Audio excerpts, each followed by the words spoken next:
भारी बना दिया तो इसको आप किस नजर से? मैं था सो दूर कोनी इसी जगह पे गहलोत साहब यही बोल गए, इसी जगह पे, इसी जगह सर।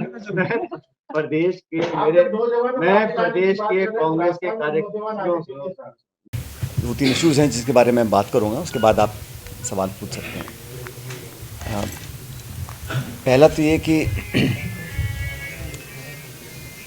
कल विधानसभा के अंदर महामहिम राज्यपाल जी का उद्बोधन हुआ और जो उनका भाषण था हम सब ने सुना सदन के अंदर। अब परिपाटी ये है कि जो राज्य सरकार अपने कैबिनेट से भाषण तैयार करती है, गवर्नर साहब को वही उद्बोधन देना पड़ता है। और मुझे बड़ा खेद हुआ कल जब हमने उनका भाषण सुना, क्योंकि भाषण के अंदर मूलतः जो सार निकल कर आया वो ये था कि कांग्रेस सरकार, कांग्रेस पार्टी, कांग्रेस नेतृत्व को उन्होंने कहीं ना कहीं कटघरे में खड़ा करने की कोशिश की है और एक तरह से आरोपी बनाने की कोशिश की, कमियां निकालने की कोशिश की और कुछ ऐसी बातें बोली जो तथ्य से परे थी। लेकिन इसमें महामहिम का तो उसमें क्या कह सकते हैं, क्योंकि उनको तो वो बाधित हैं। परिपाटी ये है कि वो उनको वही भाषण पढ़ना पड़ेगा, लेकिन सरकार की जो मंशा है वो उस भाषण के माध्यम से हमारे सामने आई। और मंशा ये है कि बजाय इसके कि अपना जो एजेंडा है, जो घोषणा पत्र बीजेपी ने चुनाव से पहले कहा था, उस पर कितना प्रतिशत लागू हुआ, कितना नहीं हुआ, कैसे वो करेंगे और आने वाले समय के लिए बीजेपी का, अपनी सरकार का, जो सरकार बनी है जनता के वोटों से, उन वादों को पूरा करने के लिए क्या करेंगे, वो जो एक रोड मैप होता है वो उस भाषण से सामने आया नहीं। मुझे लगा कि जो वादे किए हैं और अब फाइनली जो डबल इंजन की बात करते थे वो सरकार यहाँ बन गई डबल इंजन की। अब एक इंजन दिल्ली में जो 10 साल से काम कर रहा है, उसकी जो रिपोर्ट कार्ड 10 साल की है, उसका भी आकलन जनता कर रही है, पब्लिक कर रही है।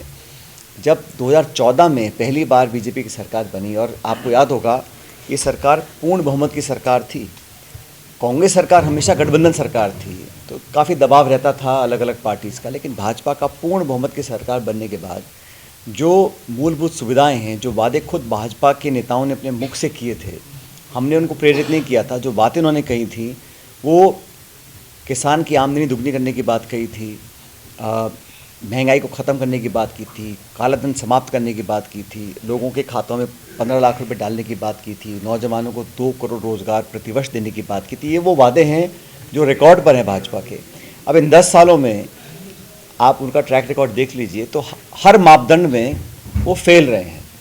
और उन्होंने जो किया, यूपीए की सरकार में जो कानून बने, शिक्षा का अधिकार, खाद्य सुरक्षा का अधिकार, सूचना का अधिकार, हम लोगों ने नरेगा चालू किया, और बीजेपी की सरकार में जीएसटी लेकर आए, नोटबंदी उन्होंने कर दी, 3 काले कानून बनाए किसानों के खिलाफ, 1.5 साल तक आंदोलन के बाद उन कानून को वापस किया। आज तक ये पता नहीं कि कानून बनाए क्यों और बनाए तो वापस क्यों लिए।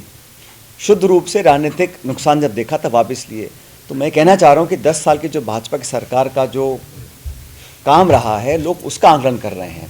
महंगाई आज रिकॉर्ड स्तर पर है, बेरोज़गारी आज़ादी के बाद हाईएस्ट लेवल्स पर है, शिक्षित नौजवानों को अपना भविष्य अंधकार में दिख रहा है।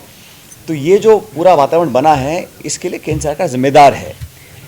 चुनावों में जब वोट लेना है तो किन मुद्दों पर ध्यान केंद्रित करना है, कैसे ध्रुवीकरण करना है, विज्ञापन, इश्तिहार, प्रोपेगेंडा, सोशल मीडिया माध्यम से एक माहौल बनाना, लेकिन धरातल पर जो काम करना चाहिए था, मैं मानता हूँ सरकार नहीं कर पाई है। इसलिए जो तमाम विपक्ष की पार्टियां हैं इकट्ठा होकर चुनाव लड़ रही हैं, और मैं समझता हूँ बहुत जल्द जो सीटों का बंटवारा है वो फाइनल स्टेजेस में आ जाएगा। उसकी घोषणा भी इंडिया अलायंस की सभी गठबंधन के साथी करेंगे। तो ये चुनाव होगा, हमारी कोशिश रहेगी कि चुनाव हम लोकसभा का लेकर आएँ इश्यूज़ पे जो जनता के इश्यूज़ हैं, पब्लिक के, विमेन सेफ्टी के, किसानों के, हमारी जो पहलवान बच्चियां धरने बैठी रहीं इतने महीनों तक जंतर मंतर दिल्ली में, उस पर कोई कार्रवाई नहीं करी। तो आप एक तरफ सशक्तिकरण की बात करते हैं महिलाओं की, दूसरी तरफ उन बच्चियों का जिन्होंने शौर्य प्राप्त किया, ओलंपिक में मेडल लेकर आए, देश का नाम रोशन किया, उनकी बात को आपने सिरे से खारिज कर दिया। तो ये सब बातें जनता देख रही है, उनके जहन में सारी हकीकत मौजूद हैं। इसलिए हम चाहते हैं कि इशू बेस्ड पॉलिटिक्स हो, परफॉर्मेंस, गवर्नेंस, डिलीवरी, और आपकी जो 10 साल की रिपोर्ट कार्ड है उस पर चर्चा होनी चाहिए, उस पर वाद विवाद हो, उस पर जनता मन बनाए। बीजेपी की कोशिश ये है कि मुद्दे ऐसे हों, जज्बाती हों, भावनात्मक हों, ताकि जनता का ध्यान डाइवर्ट रहे। तो इन बातों को लेकर जनता में हम लोग अपनी बात रखेंगे और कांग्रेस प्रेसिडेंट खरगे साहब हैं, बाकी नेता हैं, वो प्रचार बहुत जल्द चालू करेंगे देश भर में।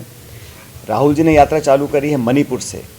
मैं मणिपुर गया था इम्फाल में, और जो रिस्पांस वहाँ पर था, एक छोटा प्रदेश उत्तर पूर्व में, उसकी राजधानी में, जहाँ लोग सहमे हुए हैं, भयभीत हैं, डरे हुए हैं, हिंसा का शिकार हुए हैं, बलात्कार हुए हैं, मर्डर हुए हैं, सरकार नाम की चीज़ वहाँ बची नहीं है, वहाँ भी डबल इंजन है। वहाँ पर आज तक क्यों नहीं सरकार जाकर सिचुएशन को संभालने की चेष्टा भी उन्होंने करी है। इसलिए राहुल जी ने बड़ा सोच समझकर मणिपुर से यात्रा को चालू किया, ताकि देश में संदेश जाए कि छोटा राज्य है, महत्वपूर्ण है हमारे लिए, एक एक जान, एक एक व्यक्ति की सुरक्षा हमारे लिए महत्वपूर्ण है। और ये जो भारत जोड़ो न्याय यात्रा है, ये यात्रा भी जो शोषित वर्ग हैं, जो जिनकी बात को सुन नहीं रहा, जो अपने आप को दबा हुआ महसूस करते हैं, उन लोगों तक अपनी बात पहुंचाकर उनको न्याय दिलाने की कोशिश की है। 14 राज्यों में यात्रा जाएगी, और राजस्थान में शायद 2 ही दिन का कार्यक्रम है, लेकिन यहाँ 2 दिन का यहाँ पर भी होगा। तो यात्रा से के माध्यम से राहुल जी ने देश में संदेश देने की कोशिश की है। और ये मैं इसलिए नहीं कह रहा हूँ कि ये ज़रूरत कांग्रेस पार्टी की है,